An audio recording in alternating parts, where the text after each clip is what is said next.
Hi hello നമസ്കാരം. അപ്പോൾ ഇന്നത്തെ എൻ്റെ പുതിയ വീഡിയോയിലേക്ക് എല്ലാവർക്കും സ്വാഗതം. ഇന്നത്തെ വീഡിയോ എന്ന് പറയുന്നത് ഒരു day in my life video തന്നെയാണ്. രാവിലെ ചായക്ക് വേണ്ടിയിട്ട് പാലടുപ്പത്ത് വെച്ചിട്ടുണ്ട്. അപ്പോൾ ഞാൻ ചായ വെക്കാൻ വേണ്ടിയിട്ട് നിൽക്കുകയാണ് രാവിലെ തന്നെ. അപ്പോൾ ഇന്ന് ഇഡ്ഡലി ഉണ്ടാക്കാമെന്നാണ് വിചാരിക്കുന്നത്. കുറേ ദിവസമായിട്ട് വെറും ദോശ ഉണ്ടാക്കിയിട്ട് അങ്ങനെ പോവായിരുന്നു. ഇനിയിപ്പോൾ ഇന്ന് ഇഡ്ഡലി ഉണ്ടാക്കണം എന്ന് അനുമോള് പറഞ്ഞിട്ടുണ്ട് കേട്ടോ. അപ്പോൾ അവൾക്ക് വേണ്ടിയിട്ട് ഇന്ന് ഇഡ്ഡലിയാണ് ഉണ്ടാക്കുന്നത്. 2 ദിവസത്തിനായിട്ട് അരച്ച് വെച്ചിട്ടുള്ള മാവായിരുന്നു. അപ്പോൾ ഇനിയിപ്പോൾ ഇന്നും കൂടെ എടുത്തു കഴിഞ്ഞാൽ കഴിഞ്ഞു. അപ്പോൾ ഇഡ്ഡലിക്കുള്ളത് ഞാൻ ഇഡ്ഡലി തട്ടിലേക്ക് മാവ് ഒഴിച്ച് കൊടുക്കുന്നുണ്ട്.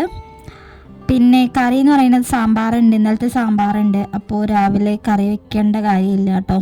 അപ്പം ഞാൻ ഇഡ്ഡലിക്കായിട്ടുള്ളതൊക്കെ അടുപ്പത്തേക്ക് വെച്ച് കൊടുത്തിട്ടുണ്ട്. പിന്നെ സാമ്പാർ ഞാൻ പുറത്തേക്ക് എടുത്ത് വെച്ചിട്ടുണ്ടായിരുന്നു കേട്ടോ, ചൂടാറാൻ വേണ്ടിയിട്ട്. അപ്പോൾ അത് അവിടെ ഇരിക്കുന്നുണ്ട്. ചൂടാറാനല്ല, തണുപ്പ് പോകാൻ വേണ്ടിയിട്ട്. എന്നിട്ട് അതൊന്ന് ചൂടാക്കി എടുക്കാം. പിന്നെ അപ്പം തന്നെ ഞാൻ കുറച്ച് പാത്രങ്ങൾ കഴുകി എടുക്കാനുള്ളത് വേഗം കഴുകി എടുക്കുന്നുണ്ട് കേട്ടോ. ഇത് ഞാൻ കുറച്ച് പാത്രങ്ങൾ തലേദിവസത്തെ അങ്ങനെ വെച്ചിട്ടുണ്ടായിരുന്നു കേട്ടോ. ഓരോന്നും അടച്ച് വെച്ചിട്ടൊക്കെയുള്ള പാത്രങ്ങളാണ്. അപ്പോൾ അതങ്ങനെ വെച്ചിട്ടുണ്ടായിരുന്നു.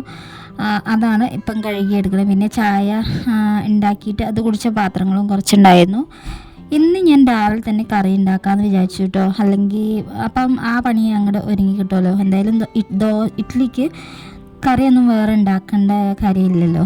അപ്പോൾ വെള്ളരിക്ക ഉണ്ടായിരുന്നു. ഇത് വീട്ടിൽ പോയപ്പം അവിടെ ഉണ്ടാകുന്ന ഒരു വെള്ളരിക്ക ഉണ്ടോ, ഇതിൻ്റെ പകുതി മുന്നേ എടുത്തിട്ടുണ്ട്. അപ്പം ഞാൻ ഇതുകൊണ്ട് ഒരു മോര് വെച്ചിട്ടുള്ള കറി ഉണ്ടാക്കാമെന്ന് എഴുതി. ഇവിടെ മോരുണ്ടല്ലോ വീട്ടിൽ. അപ്പോൾ ഇത് വെച്ചിട്ടുള്ള കറി ഉണ്ടാക്കാമെന്ന് വിചാരിച്ചു. ഞാനങ്ങനെ വെള്ളരിക്ക അരിഞ്ഞത് കുക്കറിലാക്കി കഷ്ണങ്ങൾ വേവിക്കാൻ വേണ്ടിയിട്ട് വെച്ച് കൊടുക്കുന്നുണ്ട് കേട്ടോ. വെള്ളരിക്കയ്ക്ക് കുറച്ച് മഞ്ഞൾപ്പൊടി ഉപ്പും കൂടെ ഇട്ടിട്ട് അത് വേവിക്കാൻ വേണ്ടിയിട്ട് വെച്ച് കൊടുക്കുന്നുണ്ട്. പിന്നെ ഇഡ്ഡലി ഫസ്റ്റത്തെ ട്രിപ്പ് ആയിട്ടുണ്ട്. അപ്പം അതിതാ ഞാൻ ചൂടൊന്ന് പോയപ്പം അത് ഈ ഒരു പാത്രത്തേക്ക് ആക്കി കൊടുക്കുന്നുണ്ട് കേട്ടോ. പിന്നെ ഈ അടുത്തതും കൂടെ വെച്ച് കൊടുക്കുകയാണ്. പിന്നെ കറിക്കുള്ള തേങ്ങയൊക്കെ ഇത് കഴിഞ്ഞിട്ട് വേണം ഒന്ന് ചിരവിയെടുക്കാൻ വേണ്ടിയിട്ട്. അപ്പോൾ എൻ്റെ വീഡിയോ കണ്ട് പുതിയ കൂട്ടുകാരൊക്കെ ഉണ്ടെങ്കിൽ ചാനലിൽ കണ്ടിഷ്ടമാവുകയാണെങ്കിൽ എന്തായാലും സബ്സ്ക്രൈബ് ചെയ്ത് സപ്പോർട്ട് ചെയ്യാൻ വേണ്ടിയിട്ട് മറക്കരുത് കേട്ടോ. കമൻറ്റ് ചെയ്യും വേണം കേട്ടോ. അപ്പോൾ പിന്നെ കുക്കറിലുള്ള കഷ്ണങ്ങളെല്ലാം വെന്തിട്ടുണ്ട്. അപ്പോൾ ഞാൻ മൺചട്ടിക്ക് ആക്കി കൊടുക്കുന്നുണ്ട് കേട്ടോ. അത് ആദ്യം ഒന്ന് കടുക് പൊട്ടിച്ചിട്ടാണ് അതിലേക്ക് ഞാൻ കുക്കറിലുള്ള അത് ചേർത്ത് കൊടുത്തത്. പിന്നെ ഞാൻ തേങ്ങയും കൂടെ ചേർത്ത് കൊടുത്തിട്ടുണ്ട് കേട്ടോ, തേങ്ങ അരച്ചത്. പിന്നെ മോരും കൂടെ ഒഴിച്ച് കൊടുത്തിട്ടുണ്ട്. അപ്പോൾ കറി അവിടെ സെറ്റായിട്ടുണ്ട്. പിന്നെ സാമ്പാർ ഒന്ന് ചൂടാക്കി എടുക്കുന്നുണ്ട്. അതൊക്കെ കഴിഞ്ഞിട്ട് ഞങ്ങളെല്ലാവരും ചായയൊക്കെ കുടിച്ചു. കുട്ടികൾക്ക് സ്കൂളുണ്ട് കേട്ടോ. അപ്പോൾ ഞാൻ ചായ കുടിച്ചിട്ടില്ല കേട്ടോ.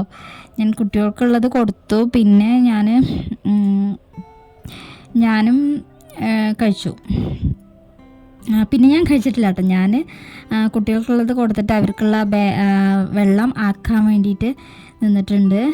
അപ്പോൾ അവർ ഇപ്പം ചോറൊന്നും കൊണ്ടുപോകാറില്ല, അവിടുന്ന് വാങ്ങിക്കാറാണ് കേട്ടോ ഉള്ളത്. അപ്പോൾ അവർക്കുള്ള വെള്ളം മാത്രം, പിന്നെ പാത്രവും ആക്കി കൊടുത്താൽ മതി. അപ്പോൾ അതാക്കി കൊടുത്തു. പിന്നെ ഞാൻ ബെഡൊക്കെ ഒന്ന് നീറ്റാക്കി ഇട്ടു. പിന്നെ ഞാൻ അപ്പം തന്നെ ഗ്യാസൊക്കെ ഒന്ന് തുടച്ച് വൃത്തിയാക്കി ഇട്ടു കേട്ടോ. കിച്ചൻ്റെ കൗണ്ടർ ടോപ്പൊക്കെ ഒന്ന് വൃത്തിയാക്കി അപ്പം തന്നെ ഇടുകയാണ്. അപ്പോൾ കറി എന്തായാലും ആയിട്ടുണ്ട്. ഇനിയിപ്പോൾ ചോറ് വെക്കണം.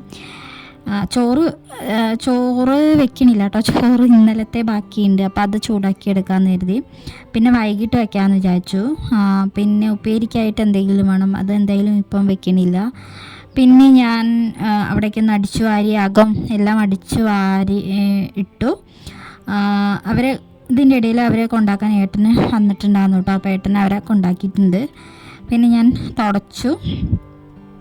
അകം തുടച്ചു. പിന്നെ അടുക്കളയും കൂടെ തുടച്ചു കഴിഞ്ഞാൽ ആ പണികളൊക്കെ അങ്ങോട്ട് ഒരുങ്ങുമല്ലോ. മുറ്റടിക്കാനുള്ളത് ഞാൻ ഉമ്മറ ഭാഗം മാത്രം ഒന്ന് അടിച്ചു വരാൻ വേണ്ടിയിട്ടുണ്ടായിരുന്നു. അതൊക്കെ ഒന്ന് അടിച്ചു വാരി ഇട്ടിട്ടാണ് ഞാൻ അകം അടിച്ചു വാരി തുടച്ചത് കേട്ടോ. അപ്പോൾ ഇവിടെയും കൂടി കഴിഞ്ഞാൽ ഈ ക്ലീനിങ് അങ്ങോട്ട് കഴിയും. പിന്നെ ഞാൻ നേരെ പോയി അലക്കി കുളിച്ചു. അതൊക്കെ കഴിഞ്ഞ് വന്നു. ഇനിയിപ്പോൾ എന്തെങ്കിലും ഉപ്പേരിക്കായിട്ട് ഉണ്ടാക്കണം. അപ്പം ഞാൻ ഇവിടെ വേറെ ഒന്നും ഉണ്ടായിരുന്നില്ല കേട്ടോ. കുറച്ച് വെണ്ടയ്ക്ക ഉണ്ടായിരുന്നു.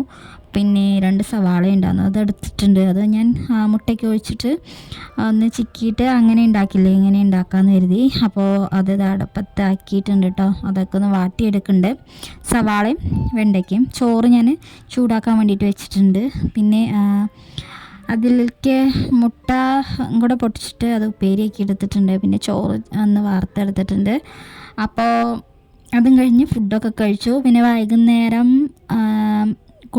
ബാങ്കിലേക്ക് പോകേണ്ട ആവശ്യം ഉണ്ടായിരുന്നു. അപ്പം പിന്നെ കുട്ടികളെയും കൂടി അവിടുന്ന് കൊടുന്നിട്ടോ, ബസ് ഇറങ്ങി അവർ വരുമായിരുന്നു. അപ്പോൾ അവരെയും കൂടി കൊടുന്നപ്പോൾ അനുമോൾക്ക് എന്തെങ്കിലും ചായ, പുറത്ത് പോയി ചായ കുടിക്കണം പറഞ്ഞിട്ടോ. അപ്പോൾ പൊന്നു വന്നിട്ടില്ല, വാവയും അനു അവർക്ക് ചായ കൊടുത്തു, ചായ വാങ്ങിച്ചു കൊടുത്തു കേട്ടോ. ഞങ്ങളും കുടിച്ചു. പൊന്നിന് ഫുട്ബോൾ കളി ഉണ്ടായിരുന്നു കേട്ടോ, അത് കാരണം അവനെ പിന്നെ പോയി കൊണ്ടും ഏട്ടൻ. അപ്പോൾ ഇത് ഞങ്ങൾ വിയക്കുറിശിയുള്ള കടയാണ് കേട്ടോ. അപ്പോൾ അവിടെ കയറിയിട്ട് ഞങ്ങൾ ചായയൊക്കെ കുടിച്ചു. ചായയും ഞങ്ങൾ പഴംപൊരി, ഞാനേട്ടനും പഴംപൊരിയും കുട്ടികൾക്ക് 2 ആൾക്കും പോക്കറ്റ് ഷവർമയും കൂടി മേടിച്ചു കൊടുത്തു. അപ്പോൾ ഇന്നത്തെ വീഡിയോ എന്ന് പറയുന്നത് ഇത്രയൊക്കെ ഉള്ളൂ. അപ്പോൾ ഇനി നാളെ മറ്റൊരു പുതിയ വീഡിയോ ആയിട്ട് കാണാം. താങ്ക്